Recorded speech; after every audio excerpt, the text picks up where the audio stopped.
আসসালামু আলাইকুম এভরিওয়ান। তো সকাল সকাল ঘুম থেকে ওইটা দেখি বাহিরে প্রচুর বৃষ্টি হইতেছে। তো ভাবলাম আজকে ভুনা খিচুড়ি আর মাংস রান্না করা যাক। তো যেই ভাবনা সেই কাজ। এই যে ডাল ভিজায় রাখছি, মাংস কাইটা ধুইয়া রাখছি, পেঁয়াজও কাইটা রাখছি। এখন মাংসগুলা আর আলুগুলা ভালো কইরা হলুদ ফাঁকি আর মরিচ গুঁড়া দেয়া ভালো কইরা মিক্স কইরা নিব। মিক্স করার পর আমি চিকেনগুলা ভাইজা নিব, আলুগুলা ভাজবো না। তো এই যে তেল দিয়ে দিছি, এখন আমি এখানে চিকেনগুলো দিয়ে দিব ভালো কইরা। চিকেনগুলো দিয়ে দিতেছি, শুধু চিকেনগুলাই ভাজবো, আলু আর ভাজবো না। চিকেন আর আলু একসাথে ভাজলে ভালো লাগে না, তাই আমি আলুটা কাঁচাই রাখবো। চিকেনগুলো ভাজতে দিয়ে দিলাম। আমি এখানে ডাল, চাল আর 2 রকমের ডাল আর চাল ধুইয়া নিতেছি। মশারি ডাল, মুগ ডালটা ভাইজা সকালে আমি ভিজায় রাখছিলাম। তো সবগুলো একসাথে মিক্স কইরা আমি এখন ধুইয়া নেব চালগুলা। প্রচুর পরিমাণ ময়লা উঠতেছে। চালগুলো আমি ভালো করে একদম ক্লিন করে নিতেছি। ক্লিন করার পরে আমি ভুনা খিচুড়িটাও বসাই দেব।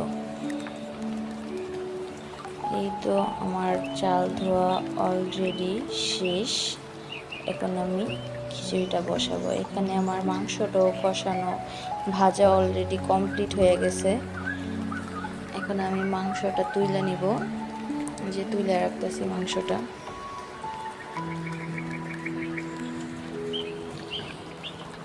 মাংসটা তোলার পরে আমি এখন তেলের মধ্যে পেঁয়াজ দিয়ে দিব মাংসটা রান্না করার জন্য। পেঁয়াজ দিয়ে দিলাম। মাংসটা ভাজতে দেওয়ার পরে নতুন পাতিল তো একদম লাইগা গেছে পাতিলে। পেঁয়াজ ভাজার পরে আমি যা যা মশলা লাগে সবই দিয়ে দিব। আমি মরিচ গুঁড়া আগেই দিয়ে রাখছিলাম, তারপরে প্রায় 2 চামচের মতো আমি হলুদ গুঁড়া দিয়ে নিছি। হলুদ গুঁড়া দেওয়ার পরে আমি জিরার গুঁড়া দিয়ে নিব। জিরার গুঁড়ো আমি প্রায় 1.5 চামচের মতো দিছি। তো তোমাদের তরকারি অনুযায়ী তোমরা দিবা যতটুকু প্রয়োজন।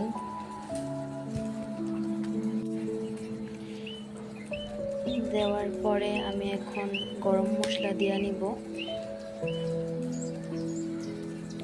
আমি গোটা গরম মশলাটা খাইতে পারি না, কেন যেন আমার ভালো লাগে না। এলাচ মুখের মধ্যে পড়লে খুবই বিরক্ত লাগে, তাই আমি একসাথে গুঁড়া করে নিই।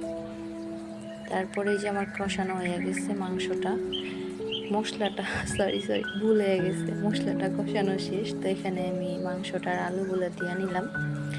ভালো করে কষায়া আমি এগুলোর মধ্যে ঝোল দিয়ে দিব। দেখো কালারটা অনেক সুন্দর আসছে, তেল উঠে আসছে।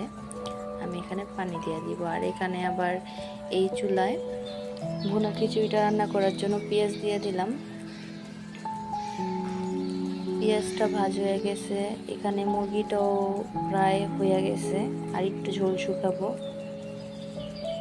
এই যে এখন আমি আবার ডালগুলা, মশলাটা আগেই কষাইছি, তোমাদের দেখাই নেই কারণ ভিডিও অনেক লং হয়ে যাইব। এখানে আমি চাল ডালের মিক্সটা দিয়ে দিলাম।